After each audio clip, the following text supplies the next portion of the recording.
My name is JD Donahoe. I have a full-time job, but I like to volunteer in different areas with youth.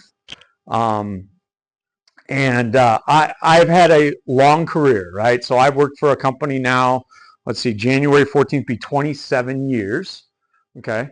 And I moved my family entirely across the country, right? Back when they were actually, I only had two kids. I had another one when I came here. So I moved my entire family across the country to come to Missouri to take this job, and I've just stuck it out, right? It's had ups and downs. So when you get into a career, you're going to have ups and downs in your career. But I've been very fortunate to be successful in that career. And saying that, some of the downs have brought me to this program, okay? I was running a manufacturing plant here in Kansas City, and one day my team decided they no longer wanted me to be in charge. Okay, so I stepped down, and on that particular day, I got introduced to this Five Voices program. Okay, and I hired a coach, like what I'm doing today. I hired a coach, and that coach took me through my voice order over several months and helped me understand how I was wired. Okay, and I liked it so much, I went and got certified. Okay, I still have that full-time job. It still has its ups and downs, right? But I see value in this, not only for teens and people going into careers, but people who are just starting a career out. I see value. I see value in this program for management to educate themselves on how to communicate with their teams. Okay. Now, I started D&J Consulting last January, and I have a website called 100xnext.com. The idea behind this is, in order to lead yourself and lead others, you have to be 100% healthy, right? So that's a goal, right? You're never going to be 100% healthy, but that's a goal, right? But in order to be 100% healthy, not only are you concerned about yourself, but you're looking at the next person, the X factor, multiplication, multiplying into others, right? And when you do that, you have eyes for other people, okay? And so what I'm hoping to do today with this Five Voices program is not only help you understand your voice order, but help you see others with value, okay? And understand them through their voice order, and that'll help you relate to each other better. This is a tool that I really love that Giant put out called the Hope Meter, right? And it really puts in simple language a 0 through 100, right? And a path for you to be on. Now, you're going to fluctuate in business, right? There's a lot of times in business, man, I was burned out. I was burned out, okay? I felt stuck, right? But then there was times I got optimistic. I got excited, and I was ecstatic about going to work every day, right? All right, so we're going to talk about discovering your leadership voice today. All right, so here's where we're trying to go. Everyone speaks, but not everyone is heard, okay? So when we get into our voice, we're going to understand our volume of our voice. So first of all, a little exercise. So do me a favor, look left. Look at the person next to you. See the person on your left, okay? All right, now do the same thing, look right. All right, see the person on your right. All right, now there's no one you look at that doesn't have value, okay? Now I say that because I went to college for a brief minute, and in that orientation, that was what the chancellor told us to do. We're sitting in this college auditorium. Guy says, look left, look right. One of you will be here on graduation day, right? That set me up immediately for failure, because guess where I was at? I thought, oh, I'm the guy that's going to win. But I didn't. I failed, right? But I didn't fail, because I've been successful in life. My entire life I've been successful, okay? But that was an eye-opener for me to not see value in anybody. But I think if we look left, we look right, we look in the mirror when you get a chance, look in the mirror and see yourself with value, okay? You have value, every one of you, okay? So next time you're in front of a mirror, that's my challenge for you. All right, so here's what we do. This is in business and in life too. So consequently, teams function at less than 60% of their true potential. 82% of team members feel misunderstood and undervalued. Team leaders rarely, if ever, hear the truth from their people. Okay, and leaders undermine their influence every day without even knowing it. All right.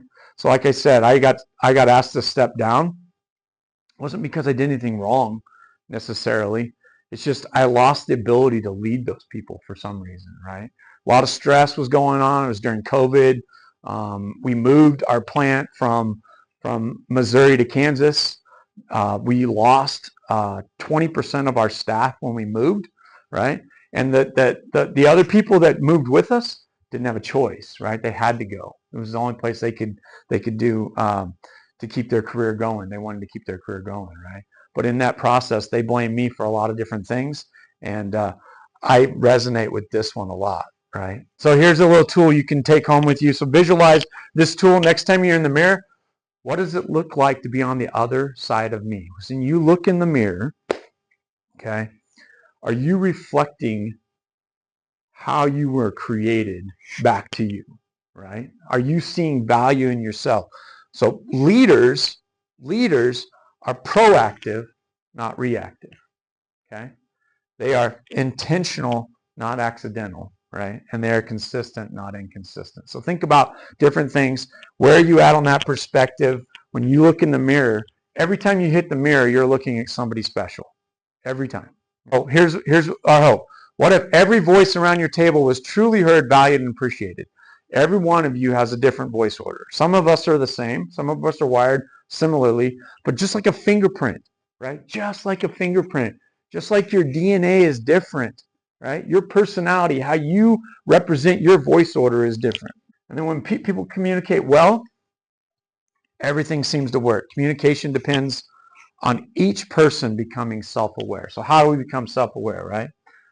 Anybody a plant? Anybody know about plants? Anybody grow anything from Lawson? Do you grow anything up in Lawson? You got a garden up there? All right. So here's something I didn't know before I started learning this, getting certified in this giant program, is that plants come with instructions, right? Here they are. Tells you exactly how to water it, what type of zone to put it in, how to fertilize it, what kind of sun it needs, right? I'm clueless when it comes to plants. So it's like I read this and I was like, oh, that's kind of interesting. So what kind of soil does it need, right? And so think about that in perspective of relating to the people next to you, your friends, right? Anybody within arm's reach of you. Wouldn't it be easier to communicate with your friends and family if they came with clear instructions, right? So you can understand them and communicate with them better, right? So what if you went home tonight and your siblings or your parents, your best friends, lunchtime today, whatever, what if you understood how they were wired? Could you communicate better with them, right? All right, and this is our 5 voices. And we have nurture, creative, guardian, connector, pioneer. So if you've done any personality tests, that's basically what this particular program is, okay? The one thing about Giant, what we do with the 5 voices is we help you understand you're not plugged into one voice. You are made up of all 5 voices, okay? And depending on which voice is your first voice will depend on how you communicate, right? And then we're going to talk about population, percentage of population, how you relate to other people in the world, okay? This is worldwide. Okay, are you a present-oriented voice? Are you a future-oriented voice? Do you think about the future all the time? Or are you just constantly right now, right here? So 5 voices assumptions. One thing I want to do is to go through these assumptions real quick, right? So let's just clear our mind. Our voice is made up of all 5 voices, okay? Some voices are more natural to us than others, okay? Maturity allows us to value the contribution every voice brings, okay? And our nature, our DNA, our inherited traits, things that we're born with, nurture, the environment and influences, and choice, your decisions, all have played a part in how your voice has been shaped. So let's jump right into the first voice. All right, so nurture, champion of people, relational harmony, and value. If you are first voice nurturer, Here's how we determine your strengths, right? They intuitively feel how an organization will react to a new idea. They defend values. People always come before profit, okay? They function as the relational oil inside of teams and organizations. They are pragmatic realists who ask, has this really been thought through? They take genuine delight in celebrating the achievement of others, and they are natural team players, okay? So a nurturer. Now, we're going to talk about percentage of population and why we started with the nurturer slide. All right, so challenges. They can become overly resistant to change and demonstrate passive-aggressive tendencies, and they rarely value the contribution they make. When you look at the nurturer, they are the quietest voice. All right, so if you are first voice nurturer, understand you're the quietest voice.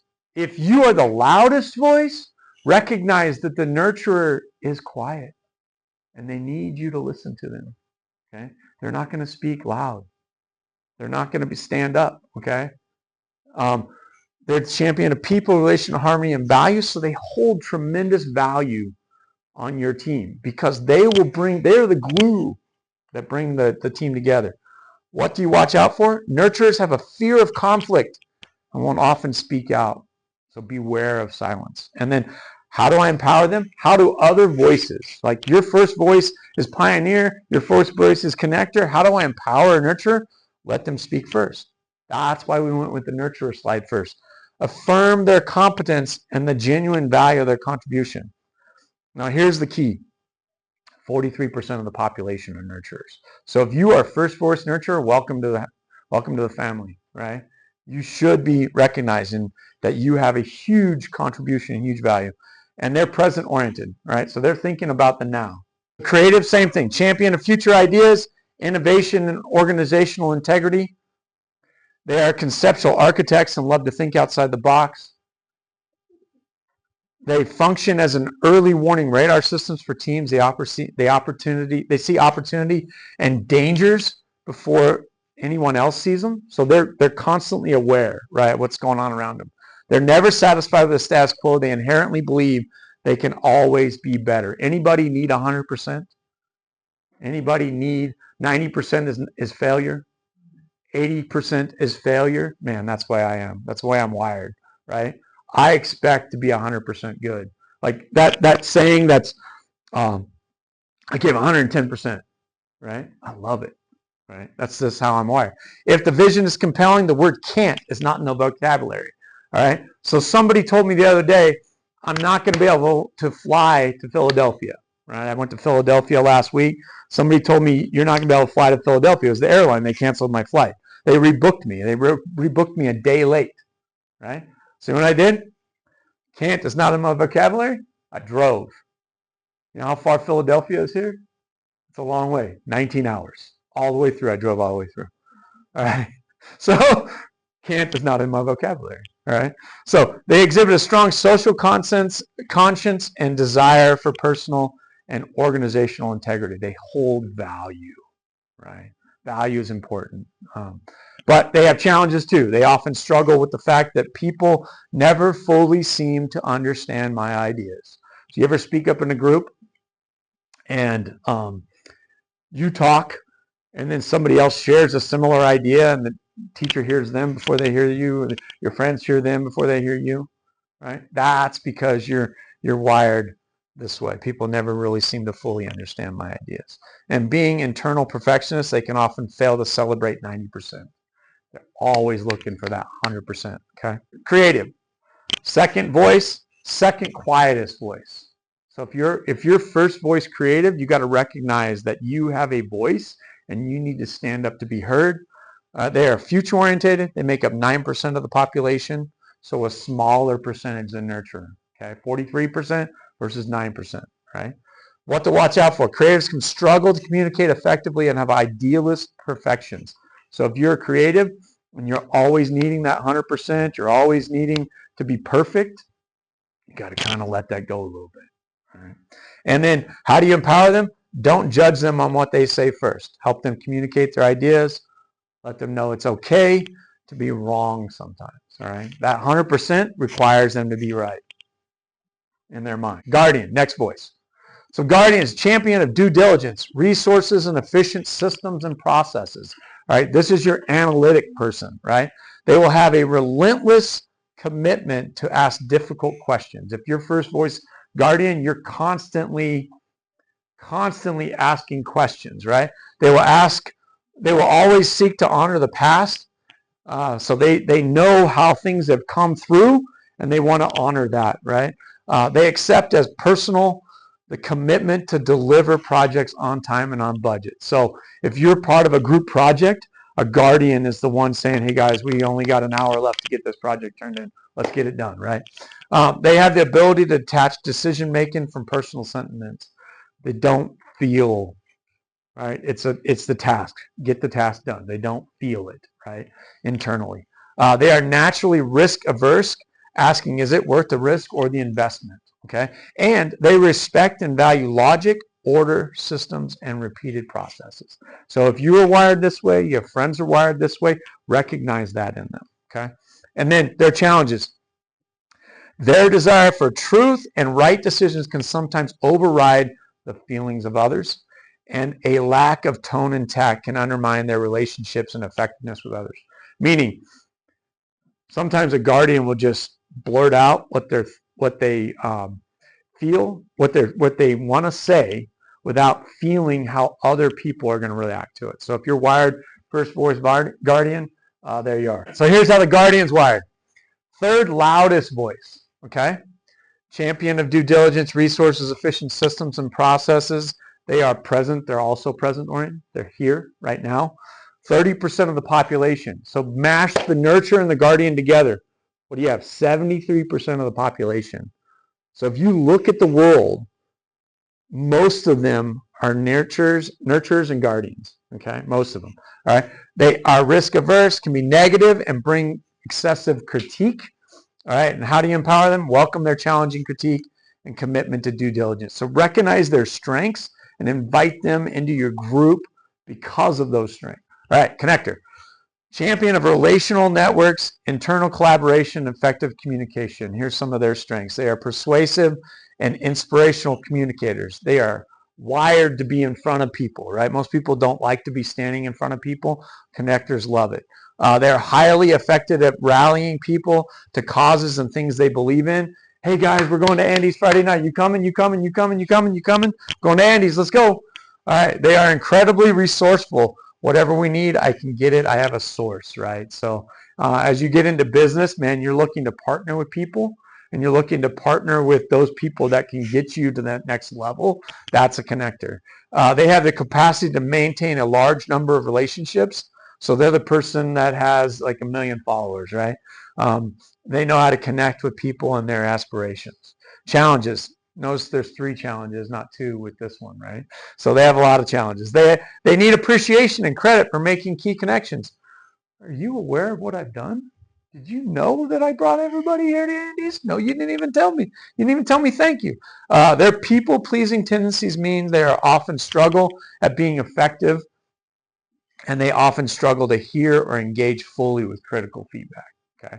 All right, so connector. Second loudest voice. Do you think you should let them go first in a meeting? Probably not, right? Because they're going to take up the whole meeting time, right? Future oriented. Are they thinking about now? No, they're already planning how we're getting to Andy's this afternoon, how we're getting Culver's, whatever it is that you guys do after you get out of this building, they already are ready, right? And they're getting everybody to go with them. They only make up 11% of the population. So even though they are loud, right, they are still a small percentage of the population. And then what to watch out for. Connectors have a tendency to interpret challenge of their ideas as personal. So you're in a group, you're in a project with a connector. Connector's like on it, they're going. But if you challenge them, they get offended, and they might go from the loudest voice to not saying anything at all, right? And how to empower them. Give them time to share their ideas and passions.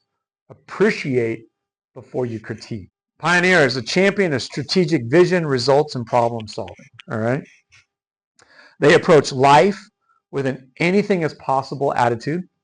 Visioning and shaping a scalable future is always the highest priority. Their strategic military thinking makes them incredibly efficient at aligning people, systems, and resources. Winning is a massive driver. They hate giving up and can drive their team toward burnout, right? So I hate losing. They are powerful communicators using logic, rationality to provide an attractive and compelling vision for the future, right? And then challenges for a pioneer. The immature pioneer can often appear very arrogant with a me-focused agenda, right? They quickly dismiss the contributions of those they don't believe to be competent or experienced. So think about, I told you that my staff asked me to step down from this management position after we moved to Kansas, right? And I was militarily, strategically moving a plant. We went from 400,000 square feet down to 150,000 square feet. We had to plan how to compact our business into a smaller space, right? And I took charge of that. And instead of asking people to, hey, you take a part, let's work together, I just plowed forward, right? And because of that, it looked like I was being me focused. The truth is I was looking at everybody else and trying to figure out, how can I make sure that we as a team don't fail? How can we be 100% successful on this, right? And failure was not an option. You've heard that before, probably someplace. I'm 100% pioneer. I'm the loudest voice, right? I lack sensitivity and can be unwilling to listen and perceived as arrogant, right? But here's the truth. I don't want to be that way, right? Constantly thinking about the future. It's very hard to be present, right? Pioneers make up 7% of the population. And then how do you empower them? Don't worry, they empower themselves. All right. So it's kind of a joke, but it is kind of funny. It's like, I don't need anybody. Right. And so what ends up happening with a pioneer is they're standing on the mountaintop with the flag all by themselves. Right. And that's not really what they want, but that's sometimes what happens when we don't act in a healthy manner with our voice. Remember, it's going back to becoming 100% healthy so you can multiply in others, so you can have vision for the next generation, right? The next people, those people behind you. As you get into leadership and you get into team lead roles or management roles, right? If your vision is about only you moving to the next phase of your career, then really you forget about the people behind you. Really, it's the people that are behind you are making you successful. How are you wired? Okay, so I'll just give you mine. I am pioneer, creative, connector, guardian, and nurturer. All right. So that being said, I'm made up of all 5 voices. I will tell you today, I'm not a nurturer, right? But I put myself into situations that help me become more nurturing. They naturally force me to become nurturing. Okay. And why is that? Is because I recognize that that's where I fail a lot in business and in life, okay? Just in business and life. How do I become a better person? How do I multiply in others? How do I become focused on the next generation as I look at places, where can I serve? Where can I work? Where can I be that I'm more nurturing, okay?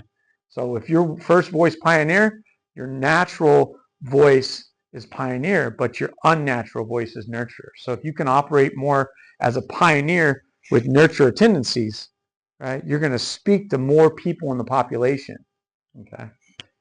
Because they make up 43% of the population. Know that about yourself, you know? People value you.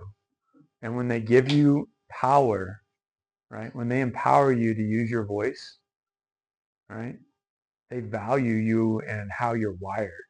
Perfectionist? Yeah. Got to get 100%. Got to have an A. Why did you give me an A minus?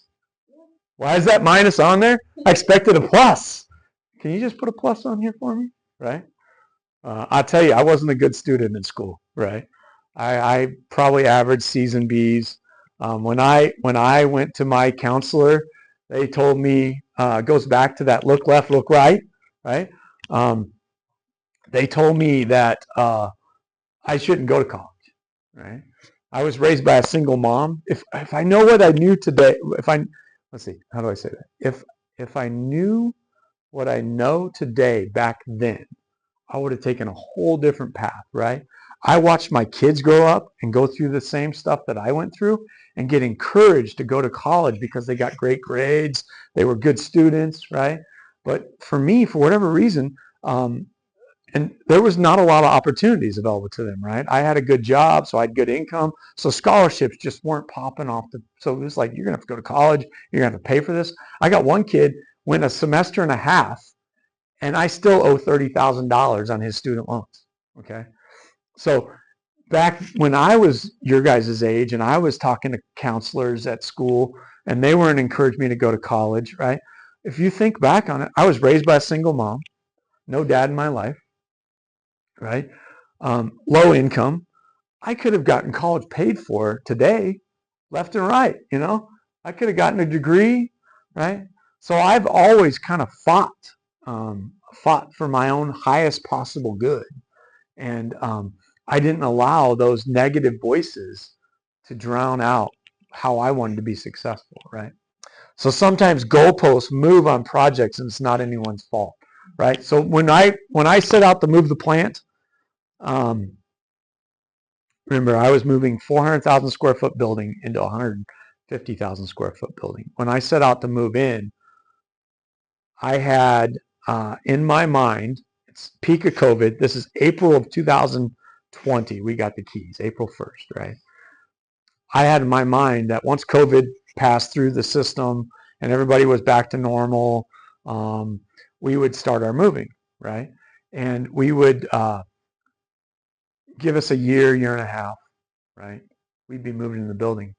My CEO flew in for our company. CEO flew in, landed in Kansas City, surprised me, said, "Hey, can you take me over to the building and show me the progress you've made on it? You've had the keys for like 2 weeks now. Show me your project."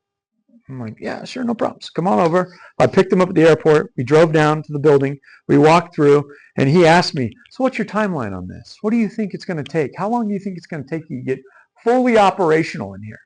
Okay. Now we're a manufacturing plant, so fully operational is you have to have electrical, you have to have wiring, you have to have all this kind of stuff. Fully operational. What's your time frame? And I said, "Well, COVID, you know, it's April. We just got the keys 2 weeks ago. Maybe we can start moving in December, depending on how everything goes, but probably operational a year from today." He goes, "Oh, no, no, no. That's not going to work in my time frame. I need you in here by July." July.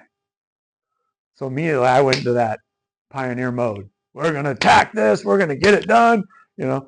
And it was completely wrong way to do it. But we were operational August 23rd of 2020. We got the keys in April. All right, connector. Anybody first voice connector? You're the loudest voice at the table, right? So second loudest voice, but you're still a loud voice at the table. So when you're sitting among your nurturer friends, you're sitting among your connector or creative friends, all right? You and other connectors will relate a ton, but if you give the nurturer first opportunity, they're going to be quiet. You were very quiet today reading the slide, you know. It's embarrassing. I didn't mean to call you out, but that's part of the program, right? It's to help you understand that you have value, right?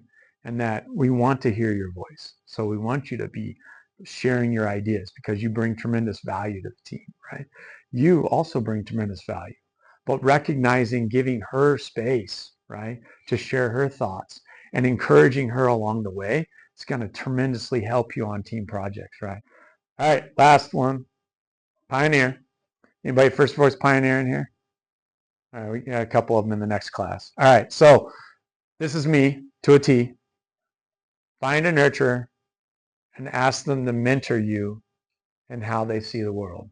All right, I told you when I got connected to this program, it was because I wasn't available on the day that they did this 5 voices assessment, 5 voices program, right? I wasn't available. But when I had to step down from the plant, all of a sudden I was. So I had originally declined the meeting, and all of a sudden I was available. And I came into that, and when I hired a coach, the first thing he recognized in me was, you need to be more nurturing. So as an accidental nurturer, accidental meaning, remember we were proactive or reactive, we were intentional versus accidental. If we're operating well in our first voice, we're being intentional, not accidental. But we recognize some of these. They work harder and longer hours, gradually wearing themselves out physically, mentally, and emotionally. They start to sabotage their own leadership, doubting themselves and wondering out loud if they are really the best person to lead. Okay? They struggle to participate effectively due to a combination of their perfectionist tendencies and fear of overloading others, and their tendency to overprotect, not participate, and to not set expectations can inhibit the growth and empowerment of others. Now, as an accidental nurturer, what that basically boils down to is that if you are acting intentionally, you are providing care for your team members, right? But if you're not, you're just avoiding caring for them. Okay, and we have a little visual here. A nurturer, think of a medic in a field, right? So a medic will help everybody. You notice this is the enemy back in World War II, right? This is a World War II medic. This is a German soldier on the ground. The medic's providing medical care. If you're acting in a intentional way as a nurturer, you'll provide care to everybody. Accidental creative, okay? So when creatives being accidental, they fail to communicate in a way that other voices can understand and wonder why no one is doing what they asked, okay? Their perfectionist tendencies and inability to celebrate wins can gradually suck joy out of a team, okay? They can disengage their team by withdrawing and internalizing ideal development or problem solving and choose not to invite others to participate in their thinking.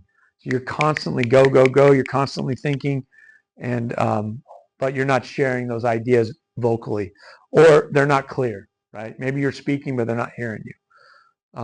In withdrawing, they become increasingly critical of themselves and others and become less available to their team. If this is your first voice and you're acting accidentally, this is just some triggers to recognize, right? And then if you relate more to the thinker side, you're like that laser, you know, they don't even know it's coming, but you shoot through them, laser eyes, right? Like not Superman laser eyes, because Superman's laser eyes are for good, right? These are when we're acting intentionally in a outside of our natural voice. Our triggers will cause us to, as a thinker, will cause us to, you know, shoot lasers at people with our eyes.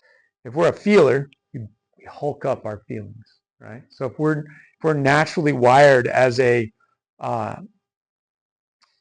creative feeler and things aren't going our way, we can hulk up and we can be very big and bold with our emotions. Okay, so just be aware of that.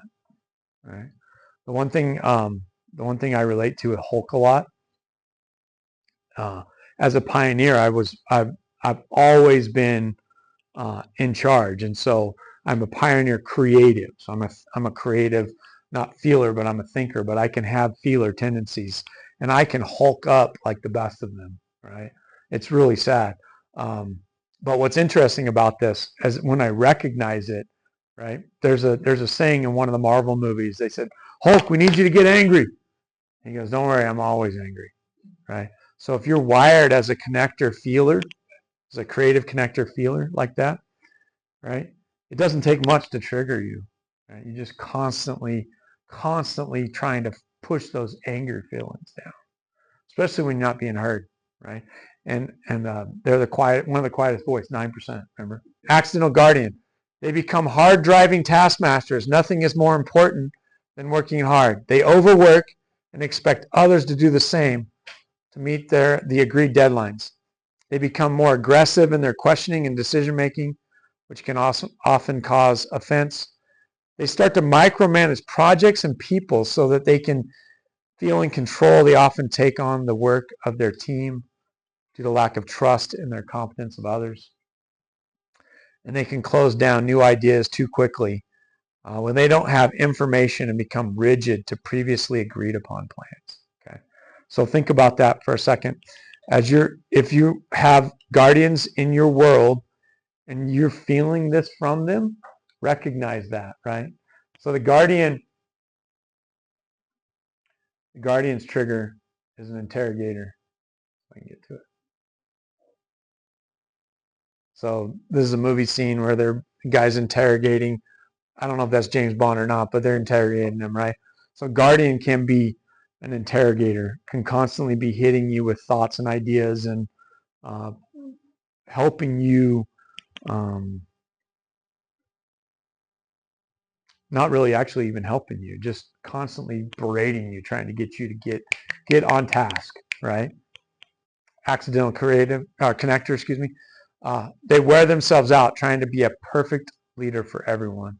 So they know everybody. They have a guy, right? They have a guy. I can get you this. I can get you that. Let's get you connected. They hint at feedback rather than challenging directly.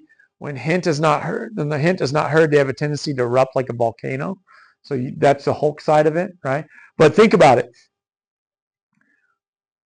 I have an issue with an associate. Instead of going to them and talking to them directly, right? I'll send an email. I might be berating in that email. Anybody ever type an email and like have that moment of, okay, I typed it, I feel much better, delete, right? Anybody have that tendency to type an email and send? I've done that. It's not very nice. It's not very good. But when I'm acting in my connector voice and I'm acting accidental, man, I can berate people cyberly, right? When feeling unappreciated, they shift their focus from the team to external relationships and exciting new opportunities. And they confuse and exhaust others as they generate new ideas, change goalposts, and struggle to deliver on everything they start. So, difference between a guardian and connector, right? Guardian is going to keep us on task. We're going to be going this direction. Connector is going to be like, which way? Okay, go, go, go, go, go. All right, let's go. And so when we're acting accidental as a connector, we're totally changing focus constantly, right? And it takes those other voices to bring us back sometimes, right? So use your first voice as a nurturer to provide care for that connector who's not necessarily focused on going. If your guardian tendencies, use your guardian tendencies to help them critique where they're going, but ask permission to critique first. Okay. All right. So triggers. Notice cyber warfare, right? This is like a big degree now. Everybody's going out and getting these huge degrees, right? So in protecting our digital world from cyber warfare. But think about that in regards of a connector. When we're acting accidentally, our triggers are cyber warfare. The accidental pioneer. They do not take time to hear from everyone, believing that they have the right answer and wanting to deliver quickly. All right. So as a first voice pioneer, I came in with the answer. I didn't even need your help. I don't need your help on this project. I already know the answer, right? And they drive the team harder and harder, assuming, like the pioneer, everyone else defines their identity through what they achieve. So I'm achievement oriented, right? I am constantly thinking about how I'm climbing that mountain. Support and encouragement are conditional. You have to earn the right to receive them through personal performance. Okay, so a pioneer is expecting you to come up to their level, not necessarily am I going to go down to your level, right? But if I'm acting in a nurturer voice, I'm going to come down, right? And I'm going to be helpful.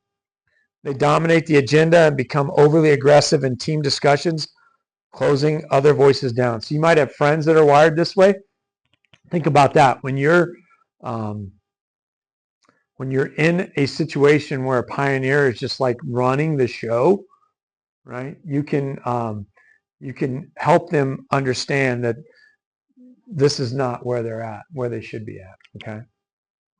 All right. The trigger for a pioneer is they bulldoze people. Okay. So if you have friends that you feel like you're being bulldozed, it's because they're wired as a pioneer, right? And you need to help them understand to become more nurturing. When we're not intentional, we tend to undermine ourselves, our team, and increase chance that unhealthy voices are triggered. So the idea behind this is to help you just kind of recognize how you're wired, right? Recognize how you're wired. Um, Recognize that if your first voice pioneer or nurturer, if your first voice nurturer, you probably need to value some of the pioneer tendencies to balance better. Okay. If you're wired pioneer like I am, I need to balance nurturer tendencies better. Okay. Same thing with connector, same thing with creative, and same thing with guardian. So understanding the people that make up 73% of the population, yeah, that's as an 11 percenter, you will do better at relating to people when you give them their voice. They give them the opportunity to speak first. Yeah, celebration's hard. I you know I hosted some counselors one year, and just they were in town they were running a program at my church, and so they just stayed in my house.